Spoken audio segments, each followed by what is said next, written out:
It's 6:47 p.m. on a Tuesday. The most important state dinner of the year is happening in 3 hours. World leaders are flying in. The media is watching. Everything has to be perfect. But then, crash.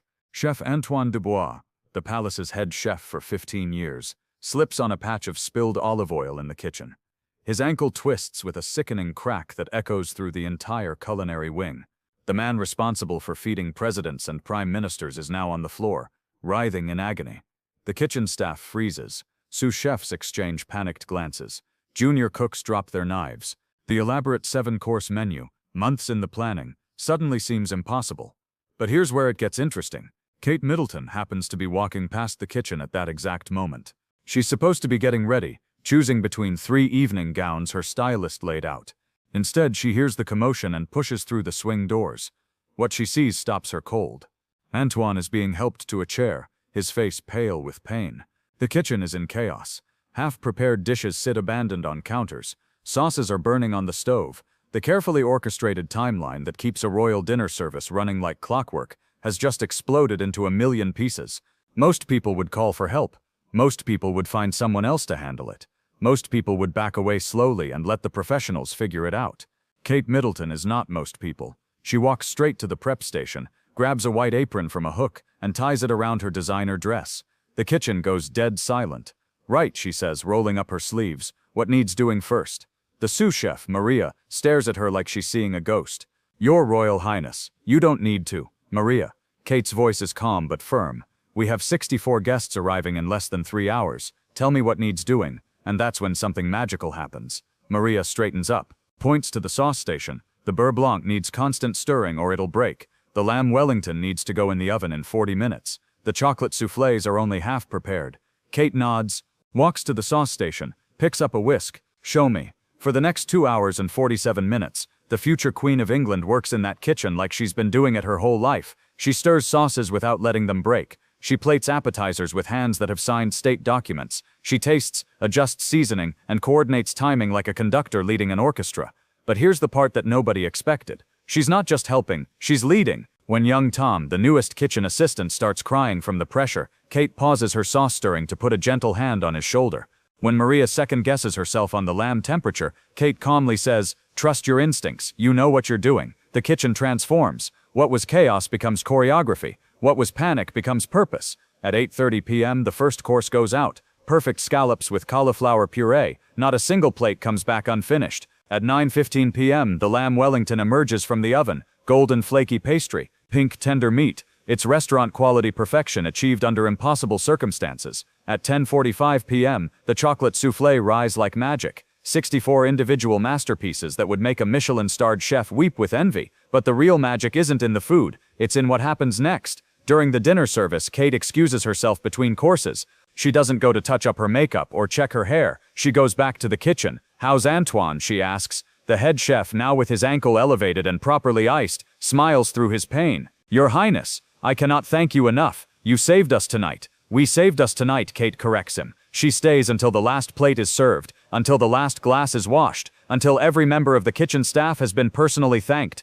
Only then does she finally head upstairs to join the dinner party, still wearing her apron over her designer dress. The guests notice immediately. World leaders exchange glances. Someone whispers, "Is that flour in her hair?" Kate takes her seat next to William, who raises an eyebrow. She simply smiles and whispers, "I'll tell you later." Now here's where the story gets really interesting. Tom, the young kitchen assistant who was crying earlier, recorded everything on his phone, not to post it, just because he couldn't believe what he was seeing. A member of the royal family, working alongside them like equals. The video sits on his phone for 3 days. On Friday, he's at his local pub, telling his mates about the most surreal night of his life. His friend Jake doesn't believe him. "Prove it," Jake says. So Tom shows him the video. Jake's jaw drops. "Mate, you have to post this." "I can't," Tom says. "I'll lose my job." But Jake has already shared it to his Instagram story, then to Twitter, then to TikTok. Within 6 hours, the video has been viewed 2 million times. Within 12 hours, it's trending worldwide. The hashtag Princess in the Kitchen explodes across social media. News outlets pick up the story. Talk shows discuss it. International media calls it the most human moment in royal history. But here's the twist that nobody saw coming. The palace doesn't deny it. doesn't try to suppress it, doesn't issue a statement asking for privacy. Instead, 3 days later they release an official statement that changes everything. The Princess of Wales would like to thank the dedicated kitchen staff at Buckingham Palace for their professionalism during Tuesday's state dinner. She was honored to work alongside such talented individuals and wishes Chef Dubois a speedy recovery. That's it.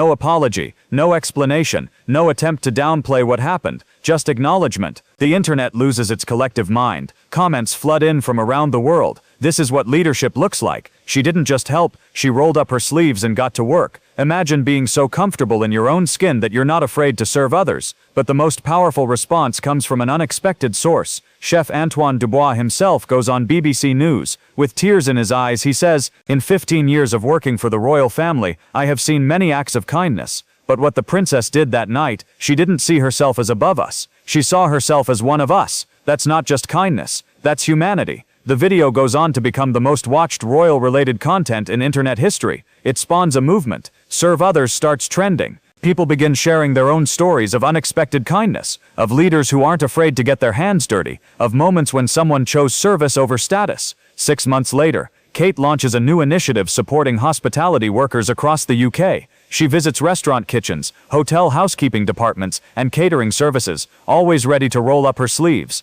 always ready to listen, always ready to work alongside rather than above. The initiative raises millions for worker welfare programs, but more importantly, it changes how people think about leadership, about service, about what it means to use privilege responsibly. And it all started with one moment of choice. One moment where someone could have walked away but chose to stay. One moment where someone could have called for help but chose to be the help. One moment where a princess chose to be human first, royal second. Tom still works at Buckingham Palace. He's been promoted twice since that night, not because of the video. He was actually terrified he'd be fired when it went viral, but because his work improved dramatically after seeing true leadership in action. Chef Antoine recovered fully, and now teaches cooking classes for young people from disadvantaged backgrounds. When asked about his inspiration, he always tells the story of the princess who wasn't afraid to get flour in her hair. And Kate, she still keeps that apron. It hangs in her private dressing room, a reminder that the most powerful thing you can do with privilege is to set it aside when others need you most.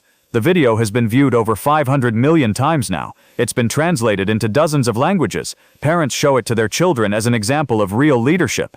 Business schools use it in their courses on authentic management. But perhaps the most telling response came from William himself. In a rare personal interview, "People ask me what I'm most proud of about my wife. They expect me to talk about her charity work, her public speaking, her dedication to our children, and all of that is true. But what I'm most proud of is that when she had the choice between looking perfect and doing good, she chose doing good. That's the woman I married. That's the future queen our country needs." The story could end there, but it doesn't, because 6 months after the video went viral, something else happened. Kate was visiting a homeless shelter in Manchester. Nothing unusual, just a routine royal engagement. But during the tour, she noticed the kitchen was understaffed and struggling to serve lunch to over 200 people. Without hesitation, she asked for an apron. This time, someone was ready with a camera, and once again the internet broke. Because when you choose authenticity over image, when you choose service over status, when you choose humanity over hierarchy, people notice, people remember, people are inspired, and sometimes that inspiration changes the world. The question isn't whether Kate Middleton is a good princess. The question is, when faced with a choice between comfort and service, between status and humanity, between walking away and rolling up your sleeves, what will you choose? Because in the end, we all have an apron we can put on. We all have a moment where we can choose to serve rather than be served. We all have the power to make someone's impossible day just a little bit more possible. The only question is, will we?